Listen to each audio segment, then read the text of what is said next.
अपने गली वालों को नहीं बुलाया, अपने संबंधियों को नहीं बुलाया, मित्रों को नहीं बुलाया, उनके घर में जाने की बात हुई। मेरा पूरा विश्वास है यदि अपने घर के अंदर व्यक्ति अपने पड़ोसियों को, मित्रों को, साथियों को, संबंधियों को, गली वालों को कभी भी रोजाना नहीं, सप्ताह में एक बार, मास में एक बार, साल में एक बार भी बुलाते तो उनके घर से यज्ञ की ज्योति जो है 10 वर्ष में, 20 वर्ष में, 50 वर्ष में, 50 घरों में, 100 घरों में चली जाती। ये हमारा दोष है, ये हमारी कृपणता है। यज्ञ के दृष्टिकोण से मैं इस कृपणता को दूर करने का प्रयास करूंगा। यज्ञ के विषय में मैंने श्रद्धा थोड़ी है, यज्ञ के विषय में लाभों को जानते हैं, थोड़ा जानते हैं। भगवान कृष्ण, भगवान राम, ऋषि मुनि कभी भी दोनों समय यज्ञ को नहीं छोड़ते थे। बैठिए, बैठिए ब्रह्मचारी, बैठ जाइए, आचार्य जी बैठ जाइए, बैठिए ब्रह्मचारी, वहीं बैठो। हम यज्ञ के महत्व को, उपयोगिता को, लाभ को, आवश्यकता को, कर्तव्य को, दायित्व को बहुत कम जानते हैं। निश्चित बात है, सबकी बात नहीं कर रहा हूं। मैं ऐसे व्यक्तियों को जानता हूं जिन्होंने अपने जीवन के अंदर सैकड़ों नहीं, हजारों व्यक्तियों के घरों के अंदर यज्ञ पहुंचाया है, घर में बुलाया है, उनके घर में यज्ञ किया है। पंडित और पुरोहित आपको मिलेगा, प्रेरणाएं दी।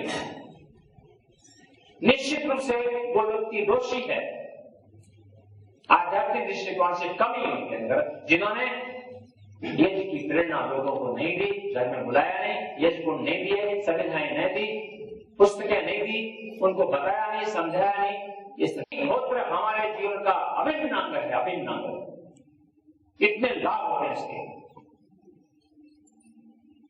वेदों के अंदर आपने कम पढ़े होंगे, जिन्होंने पढ़े होंगे, हजारों मंत्रों में ध्यान देना, हजारों मंत्रों में अग्निहोत्र करने की प्रेरणा ईश्वर ने दी है। दोनों समय 5 वर्ष के बच्चे से लेकर के जब तक व्यक्ति सन्यासी नहीं होता है तब तक अनिवार्य रूप से व्यक्ति को यज्ञ करने का ध्यान है, अग्निहोत्र करने का, दोनों समय।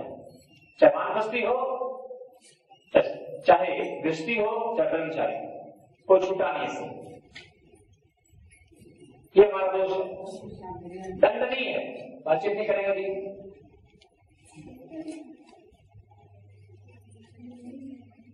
देखिए सरकार नहीं पकड़ेगी हमको, हम सरकार नहीं पकड़ेगी। तुम यज्ञ नहीं करते हो तो हमको जेल दी जाती है, तुमको 1000 रुपए का दंड दिया जाता है, कोई पकड़ेगा नहीं। राजा तुम्हारा स्वयं नास्तिक बना है, शराबी कबाबी बना, भ्रष्टाचारी बना, नहीं पकड़ेगा। ये साधु संत भी नहीं पकड़ेंगे, सबकी बात नहीं करना।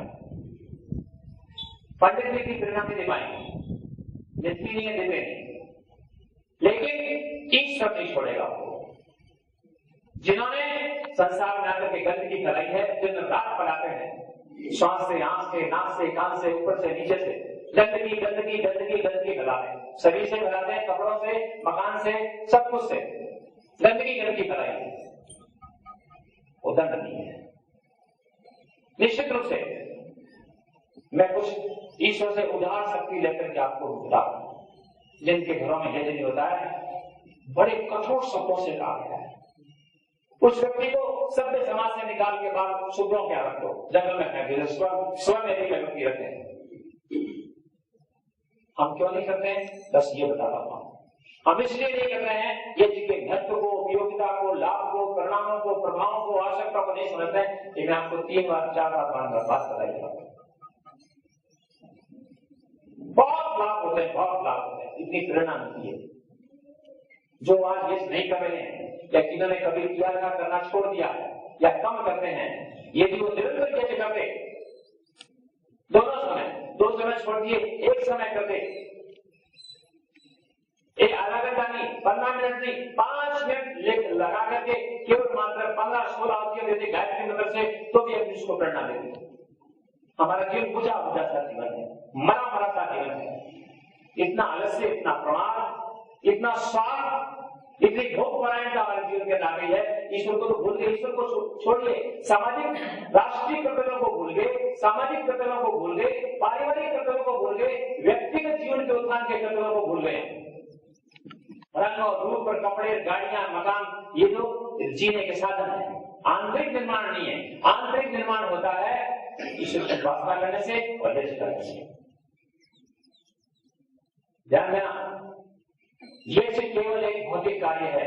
अंधा, लूला, लंगड़ा, पागल, मौन कुछ भी कर सकता है।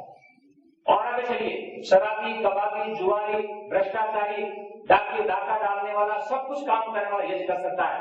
यज्ञ का भौतिक लाभ सबको मिलेगा, लेकिन वो यज्ञ श्रेष्ठतम कर्म नहीं होगा। श्रेष्ठतम कर्म तब होता है जब इस भौतिक अग्नि को जलाता व्यक्ति आत्मा अग्नि को प्रज्वलित करता है। आत्मा जाते अपनी आत्मा रूपी संविधा को ब्रह्म रूपी अग्नि के अंदर आश्रित कर देता है, रख देता है और प्रकाशित हो जाता है। उसका आत्मयाजी का यज्ञ जो है वो श्रेष्ठ होता है, वो श्रेष्ठ कर्म है। ये तो लक्रपूर्ण तमाशा है, भौतिक यज्ञ होता है। मेरे से प्रश्न करते हैं लोग विदेशों के अंदर कि क्या हम ऐसा यंत्र बना सकते हैं कि जिसके अंदर अपने आप घी पड़ता रहे, सामग्री गिरती रहे और संविधाएं लगती रहे और हवन होता रहे? मैंने कहा हाँ, हो सकता है, कर देंगे लोग, हो सकता है। अपने आप रोबोट बना दो, सामग्री पड़ती रहेगी एक एक मिनट के अंदर, आधा मिनट में, और मंत्र बोलते रहेंगे, रिकॉर्ड कर दो और घी भी गिरता रहेगा, हो जाएगा। तो फिर आवश्यकता क्या है? मैंने कहा फिर आवश्यकता यह है कि आत्मयाजी नहीं बन सकता, इससे प्रेरणा नहीं मिलती उसको यज्ञ करने से। और यही कारण है हम घर में यज्ञ कर रहे हैं, लोग 10-10 वर्ष से, 20-20 वर्ष से, 30-30 वर्ष से कर रहे हैं, लेकिन आत्मिक प्रेरणा नहीं मिलती है। जीवन त्याग में नहीं बन रहा, सुगंधित नहीं हो रहा, तपस्वी नहीं हो रहा, पवित्र नहीं हो रहा है, जलता नहीं है, प्रकाशित नहीं होता। ये परिणाम है। तो इसका परिणाम ये होता है यज्ञ करने वालों के जीवन के अंदर वो तपस्या और त्याग, विनम्रता, सेवा और अनेक प्रकार के दिव्य गुण यज्ञ के करने से आते हैं। आध्यात्मिक गुणों को साथ साथ बढ़िया बनाने से वो प्रेरणा न मिलने के कारण उसका स्वयं का दिन बुझा हुआ है, तो कोई प्रभाव नहीं पड़ रहा है। क्षमा करना, सबकी बात नहीं कर रहा हूं। आर्य यज्ञ करने वाला और जलता वाला हो, प्रकाशित ना हो, उसके बुद्धि में, वाणी में, विचारों में, योजनाओं में, कार्य में, कार्य कुशलता में, सेवा में, परोपकार में, तपस्या में, त्याग में, विनम्रता में, हर कार्य में श्रेष्ठता ना हो। हमने नाम तो आर्य रख लिया है, लेकिन इन पौराणिकों में, अन्य मत संप्रदायों में भी हमसे ज्यादा आर्य बने। मैं अतिशयोक्ति नहीं कर रहा हूं, आर्य की निंदा नहीं कर रहा हूं। ऐसे व्यक्ति जो नाम से ये कहते हैं, घोषित करते हैं, या प्रतीत होता है, या लोगों को ये पता चलता है कि आर्य है, लेकिन उनके जीवन में आर्यत्व के 2-4 गुण मिलते हैं। 100 गुण होना चाहिए, 200 गुण होने चाहिए, 500 गुण होने चाहिए, 5000 गुण होने चाहिए आर्यों के अंदर। 1-2 गुण से नहीं होता आर्य। यज्ञ कर लिया आर्य बन गया, संध्या कर लिया आर्य बन गया, मूर्ति पूजा नहीं करता आर्य बन गया, श्राद्ध नहीं करता आर्य बन गया, ऐसा आर्य नहीं बनता। आर्य बनने के लिए 1 नहीं, 2 नहीं, 5 नहीं, 10 नहीं, 50 नहीं, सैकड़ों गुण होने चाहिए, जो वेदों में लिखे हैं, दर्शनों में लिखे हैं, गीता, रामायण, महाभारत में लिखे हैं, ऋषियों ने अपने ग्रंथों में लिखे हैं, स्मृति आदि में सैकड़ों गुण होते हैं, तब व्यक्ति आर्य बनता है। आज आर्य व्यक्ति भूखे हैं, नंगे हैं, प्यासे हैं, चोरी करने वाले, राष्ट्रीय विरोधी कार्य करने वाले व्यक्ति बैठे यहाँ पर, नाम लगा दिया देवता आदि का, वो कोई प्रभाव नहीं पड़ता है। कुछ व्यक्तियों को छोड़ दीजिए, मेरा ये उद्देश्य है। ध्यान देना, अकेला एक यज्ञ करने वाला अपने घर में यज्ञ करता पूरे जीवन पर्यंत, अच्छी बात है, उसने अपना जीवन रखा है, लेकिन उसका सामर्थ्य है, बुद्धि भी है। धन कमाने में तो उसके, जिसके आज से 50 वर्ष पहले 5 लाख नहीं थे, आज 5 करोड़ हो गए, 25 करोड़ हो गए। धर्म के मामले में कंगाल हो गया। लोगों को ईश्वर के प्रति श्रद्धा उत्पन्न करना, यज्ञ करना, तपस्या करना, जल्दी उठना, व्यायाम के लिए प्रेरणा करना, अनेक प्रकार के गुणों में, उन गुणों को इस आर्य व्यक्ति ने, जो अपने आप को वेदानुयायी कहता है, अपने आप को आर्य समाजी कहता है, अपने आप को ऋषियों का प्रभाव कहता है, उसके जीवन के अंदर यदि ये गुण नहीं आए तो प्रभाव नहीं पड़ता। आर्य समाज की स्थापना के 50-50 वर्ष के बाद में, 60-60 वर्ष के बाद में, 100-100 वर्ष के बाद में उत्पन्न होने वाले मत संप्रदायों की संख्या बढ़ती गई है, बढ़ती गई है, बढ़ती गई है। वो यज्ञ नहीं करते हैं, वैद्य संध्या नहीं करते हैं, वो पंचमायत नहीं करते हैं, लेकिन उनके और 50 गुण हैं, 100 गुण हैं, उन गुणों के आधार पर वो आगे बढ़ते हैं। सेवा, विनम्रता, प्रेम, त्याग, तपस्या, सहकारिता, बहुत गुण है।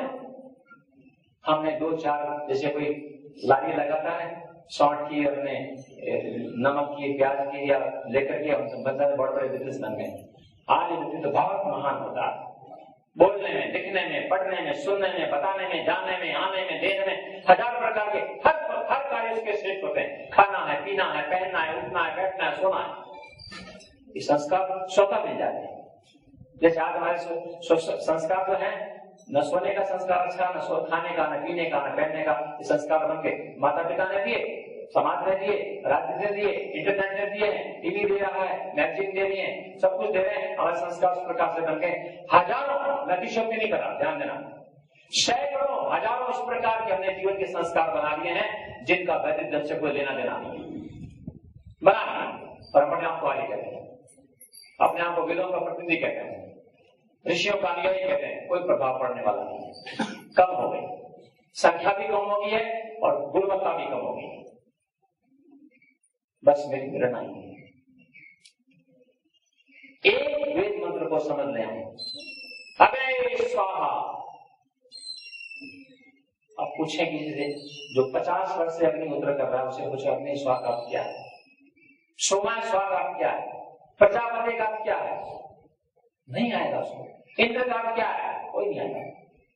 यदि ये 4 मंत्रों को समझ ले, मैं कहता हूं अच्छी प्रकार से समझ ले, उसके जीवन के अंदर यज्ञ की भावना ठोस करके भर जाए।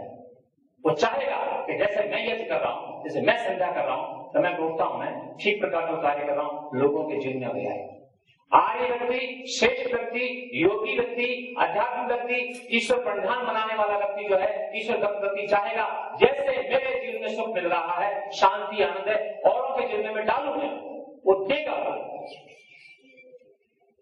जैसे धनवान व्यक्ति धन देते हैं, जिनके पास में धन होता है, धार्मिक आदमी होता है, 1 लाख कहां, 5 लाख कहां, 10 लाख कहां, 15 लाख कहां देते हैं। भाई आप में से बैठे बहुत लोग बैठे, लाखों रुपए का दान दिया, करोड़ों का दान दिया, ऐसे बैठे यहां करोड़ों का दान दिया है। जैसे धनिक व्यक्ति, धन जिसके पास में है, वो दूसरे को धन देने से संकुचित करता है, ठीक ऐसे ही, ध्यान देना मेरी बात, ठीक ऐसे ही आध्यात्मिक गुणों से संपन्न व्यक्ति चाहेगा ये ईश्वर को जाने, समझे, ईश्वर की उपासना करे, ध्यान करे, यज्ञ करे, स्वाध्याय करे, सत्संग करे, उसके मन में तड़प होती है, बहुत बड़ी तड़प होती है। जैसे धनवान व्यक्ति जिसके बाद धन होता है, वो चाहता है मैं किसका भला कर दूं, वो नंगा, भूखा, प्यासा जहां पर स्थान है देखता है, कहीं भोजन के लिए देता है, कहीं वस्त्रों के लिए देता है, कहीं यज्ञ के लिए देता है, कहीं गौशाला के लिए देता है। ऐसे ही आध्यात्मिक आदमी, धार्मिक आदमी, आज व्यक्ति जो है आध्यात्मिक गुणों को बांटता है, स्वयं प्रवचन देता है, पुस्तकें देता है लोगों को, कहीं ले जाता है कार्यक्रमों में, कहीं लाता है, प्रेरणा देता है। बस ये हमारी कमी होगी। हम स्वयं करते थे, स्वयं हमने लाभ उठाया, लेकिन लोगों को लाभ नहीं दिया।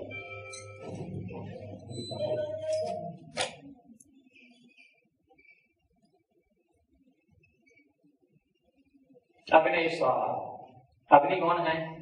2 है। एक ये लकड़ी में छुपी हुई है, लकड़ी है ना, लकड़ी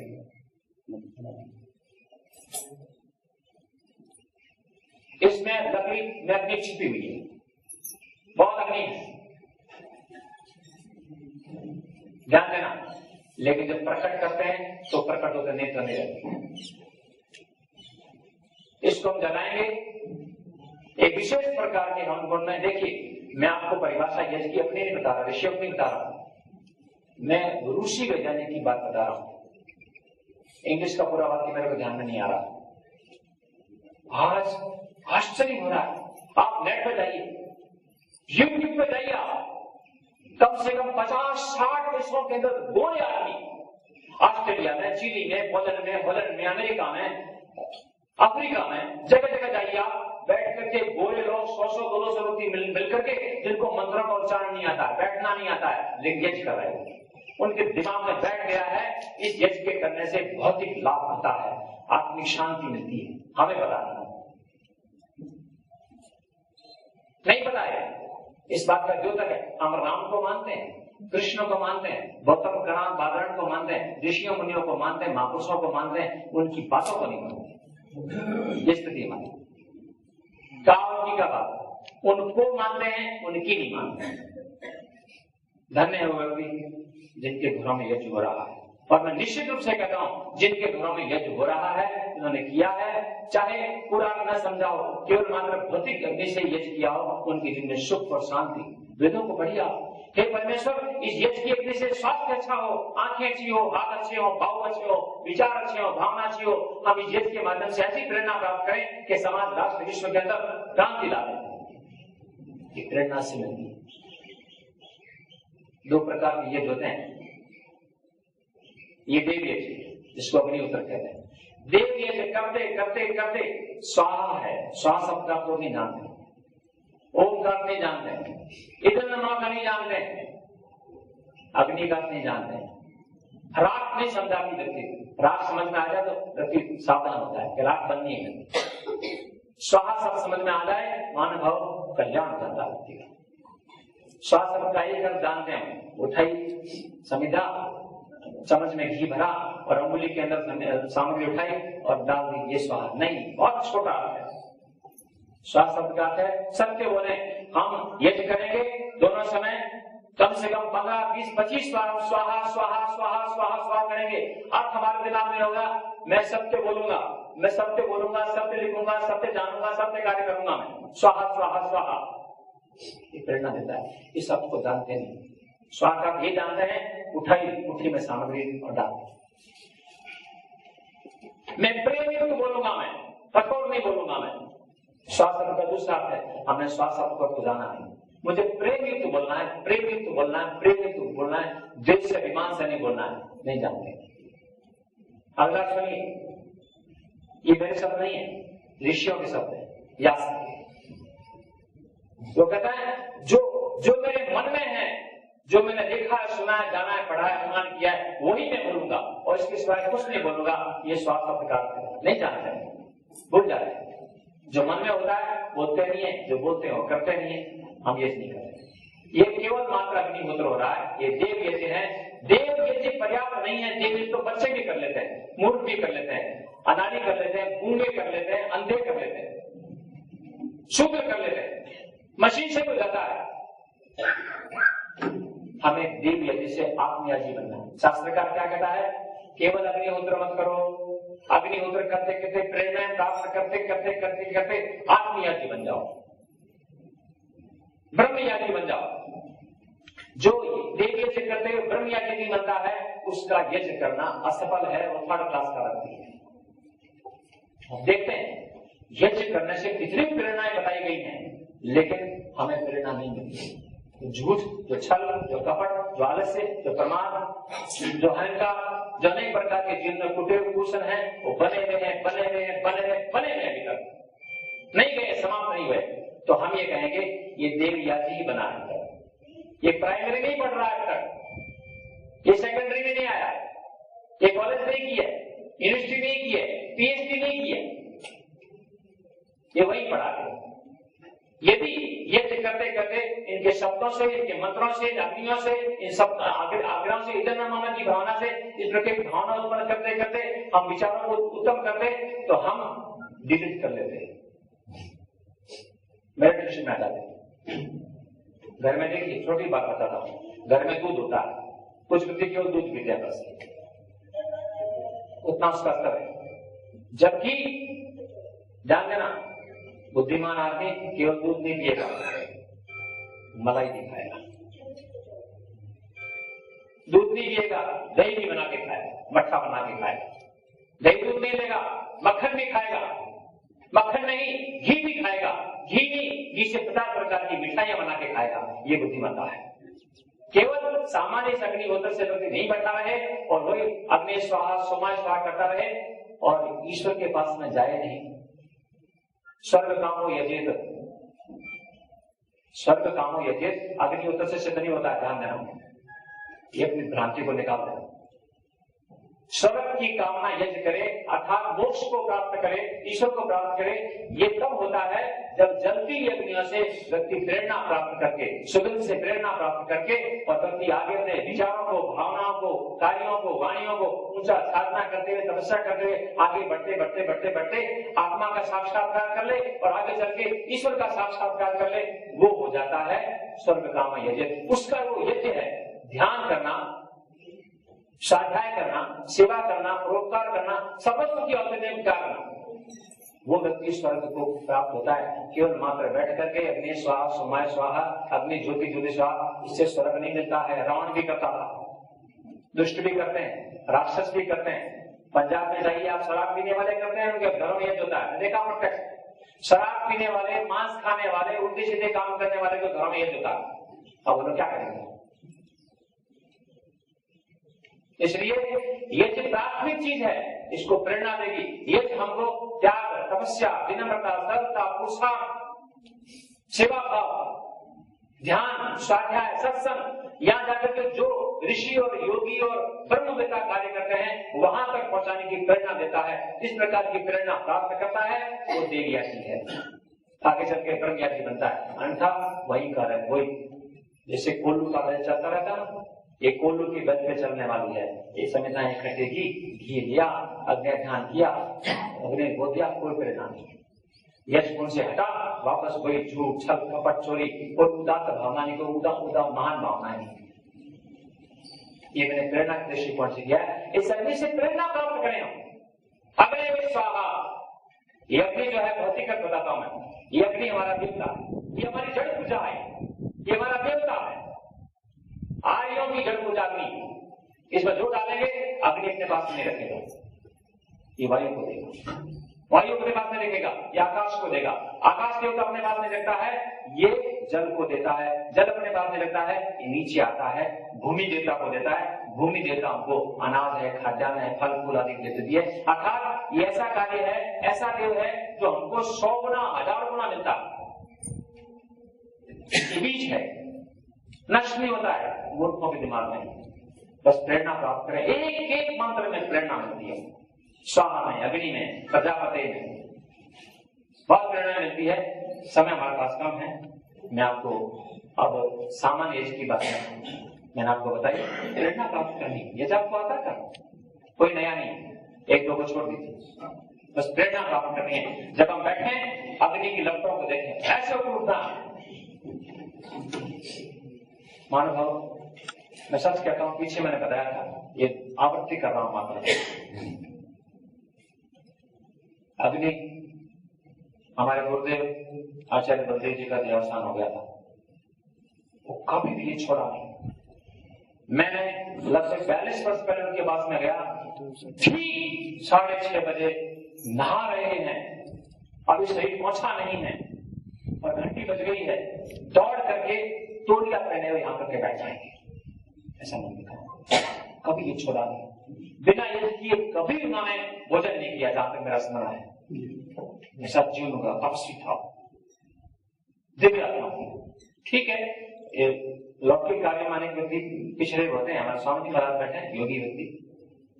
कंप्यूटर नहीं आएगा, गिनती करनी है, 1000 रुपए नोट देंगे, वो गिनना नहीं आएगा, कंप्यूटर नहीं आएगा, मोबाइल पकड़ना नहीं आता, कैसे सुनते हैं, बात नहीं करेंगे, लेकिन जीव महान है। इसलिए हमें अपने जीवन को उन्नत बनाना है, यज्ञ की भावनाओं को समझना है, मंत्रों के भावों को समझना है। राग को देख करके, स्वाहा को बोल करके, यदि ये स्वाहा को बोल करके इतना मामा कह के हमारे जीवन के अंदर उन्नति सुगंधी नहीं आई, ये सुगंधित दावते मावतियां दे रहे हैं।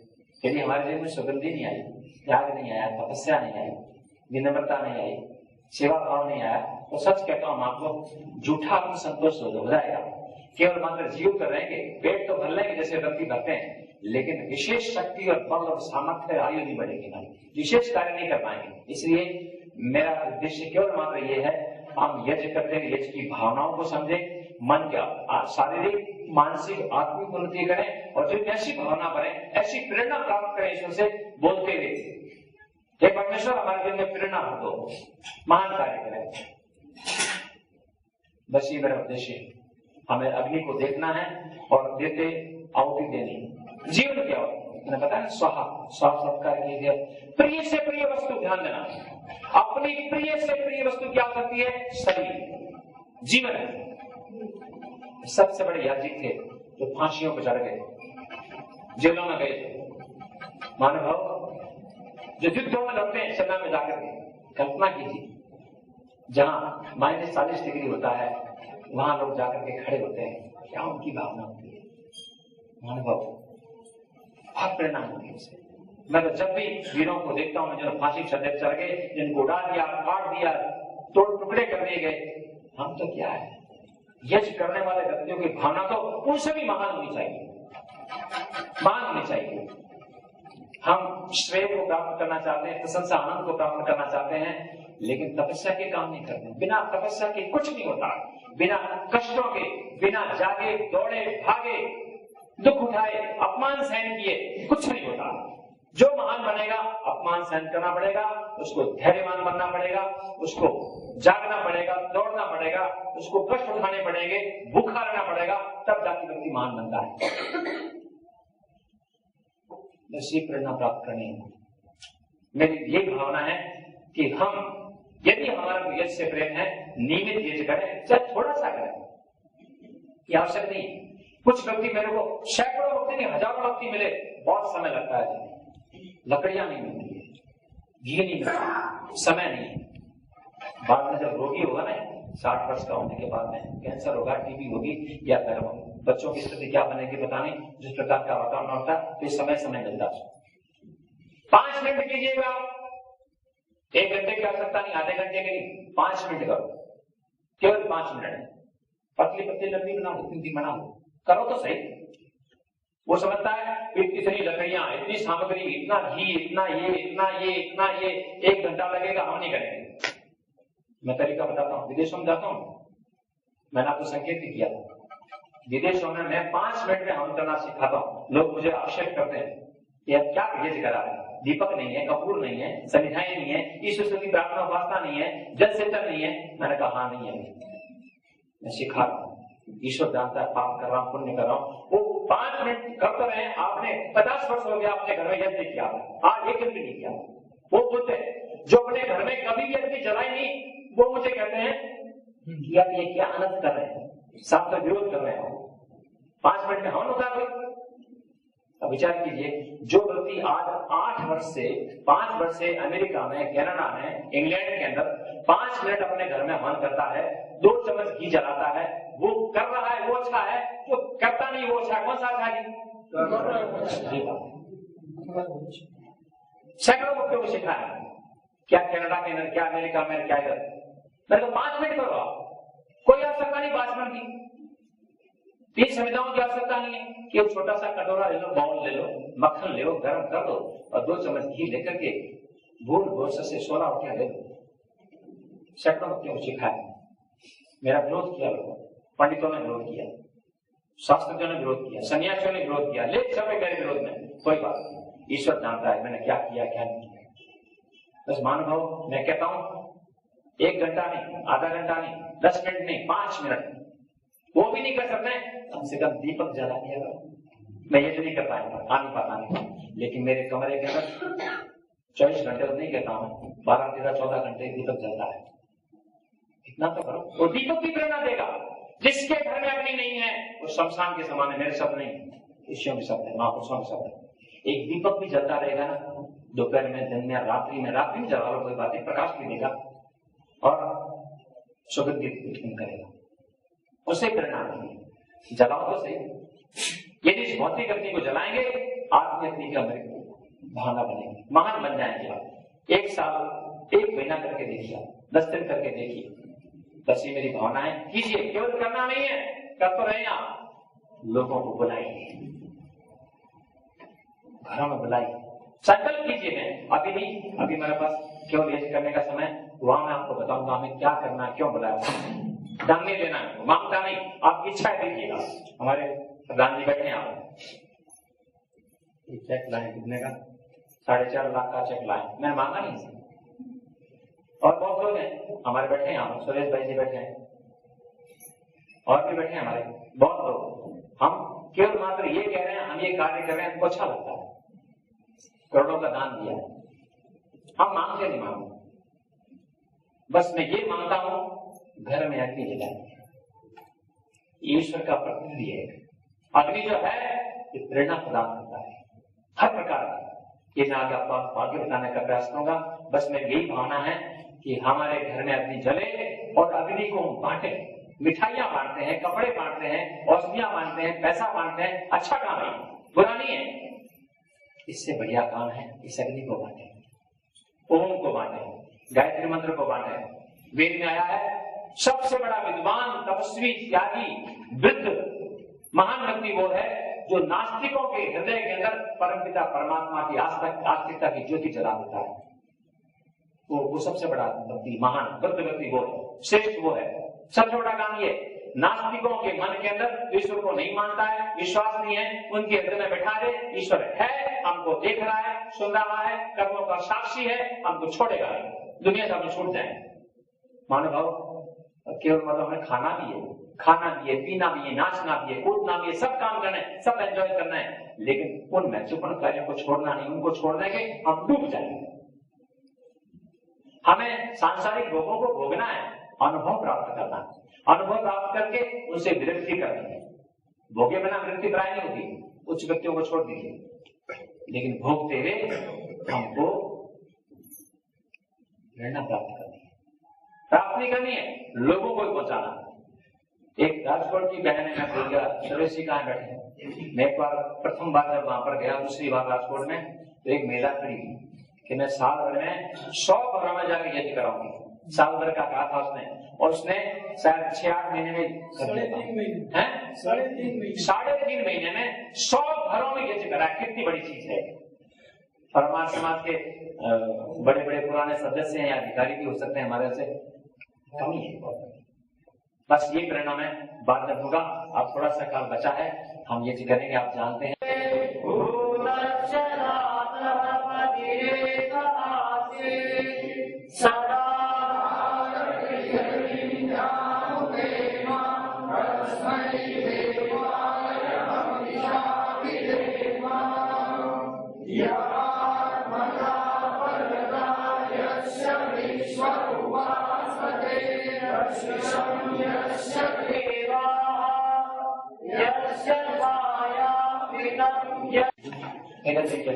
चलिए, और डॉक्टर साहब जो नीचे बैठे ना, तो पश्चिम दिशा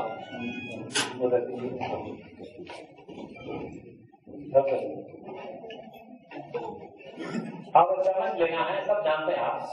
चम्मच में कपूर रखेंगे और कपूर पूरा मंत्र होने के बाद में दबाएंगे ताकि कार्बन मोनोऑक्साइड ध्यान देना। कपूर जो है ये जिसका अंग नहीं है, जलाने के लिए साधन मात्र है। जिनको बिना कपूर के लकड़ी लेकर के जलाने का अभ्यास है कर सकते हैं, उनको कपूर का उपयोग नहीं करना चाहिए। अब मंत्र बोलेंगे, मंत्र बोलने के बाद में चम्मच में कपूर जो रखा है जला लेंगे उसको।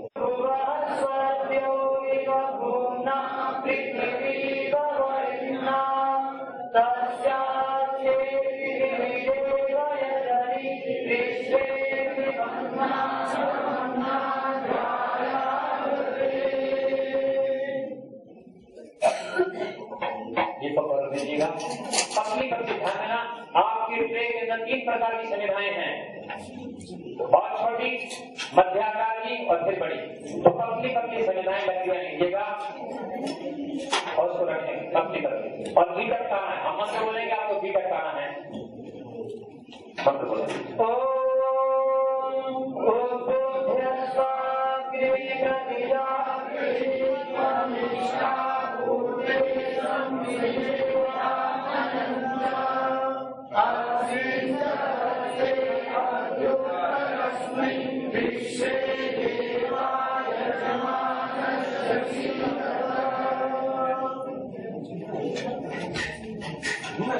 अब आपकी बात में ध्यान देना। चंदन की लकड़ियां आती हैं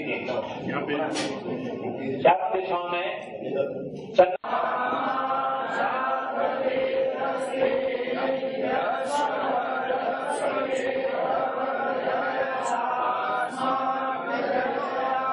Shri Brahma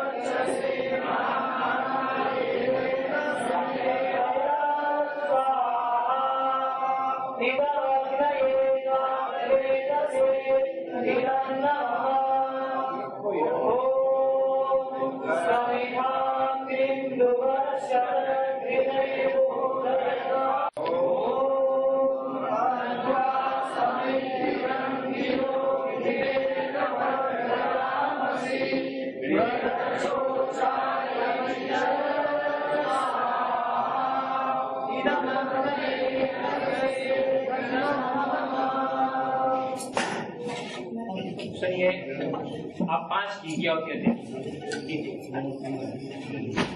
घी गर्म कर दीजिएगा जी, घी ठंडा होगा, गर्म कर दीजिएगा। दूसरा मंत्र बोलेंगे,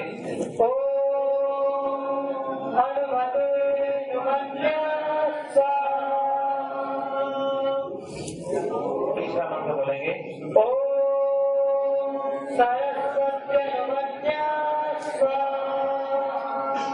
चौथा मंत्र बोलेंगे, चारों। इसके बाद में 4 की आहुतियां आप जानते हैं, दाईं और बाईं और रेखा बना के बीच में 2 बोली बना।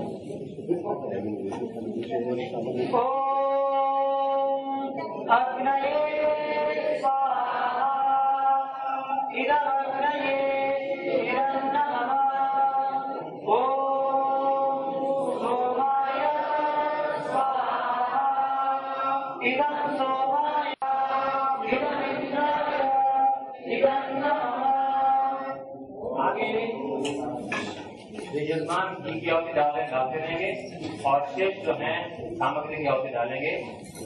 स्वाहा सब सभी बोलेंगे मेरा है हमें, क्योंकि एक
स्वामी जी प्रारंभ कर सकते तो बता देना जी स्वामी। समादरणीय विद्वद्गण, उपस्थित सज्जनों, हम सभी प्रेम श्रद्धा से ईश्वर की उपासना गायत्री मंत्र से करेंगे। ओम भूर्भुवः स्वः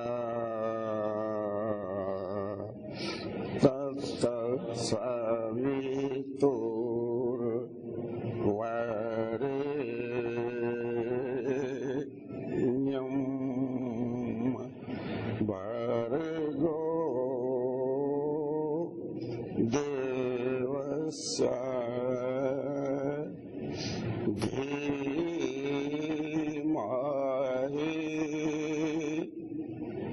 धियो यो न प्रचोदयात्।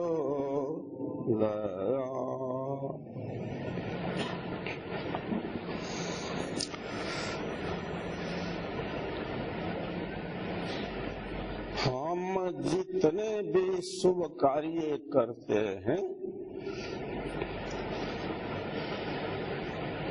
उनमें जो कुछ सफलता मिलती है वह ईश्वर की सहायता शक्ति सामर्थ्य से मिलती। बिना ईश्वर के कोई व्यक्ति पूरी सृष्टि में कोई भी तिल का दाना उठाकर एक स्थान से उठा के दूसरे व्यवहार नहीं करता, वो कभी सफल नहीं होता। सब पढ़े, अपने बालक बालिकाओं को पढ़ाएं। ये छोटी पुस्तक महर्षि के लिखी तीसरी है। आपको छोटी सी दिखाई देती है, इसमें 100 सिद्धांत 100 शब्दों में एक एक करके लिखे हैं, समझ आया है। आप इनको पढ़ करके जितनी भी भ्रांति है हमारे अंदर, उल्टा ज्ञान, संशय है, उनका समाधान होगा। और इसी के साथ साथ 51 विशेष सिद्धांत लिखे हैं ऋषि ने, और ये कहा कि मैं क्या मानता हूँ, सारी संसार को कहना चाहिए। ये सिद्धांत भी 51 इसमें मिलेंगे। इनको पढ़ करके फिर ऋषि के बड़े ग्रंथों को पढ़ें और 2 समय श्रद्धा पूर्वक ईश्वर की उपासना करें और चलते फिरते खाते पीते ईश्वर व्यापक बाहर भीतर विद्यमान है, सदा रहता है, भूले नहीं। इससे फल देखो इसका। यदि ईश्वर कैसा है, इस समय एक सिद्धांत है सबसे पहला पुस्तक में, ईश्वर के गुण कर्म स्वभाव कैसे हैं। इस पहले सिद्धांत में लगभग बहुत से गुण कर्म स्वभाव लिखे हैं ऋषि के। आपको संदेह हो तो ये सब समझ में आएगा, या पहले सिद्धांत में है। और आप सदा चलते फिरते उठते बैठते अच्छे कार्यों को करते हुए ईश्वर को न भूलें। इससे आप में गुण आते रहेंगे और दोष दूर होते रहेंगे, निश्चित है। अब विराम।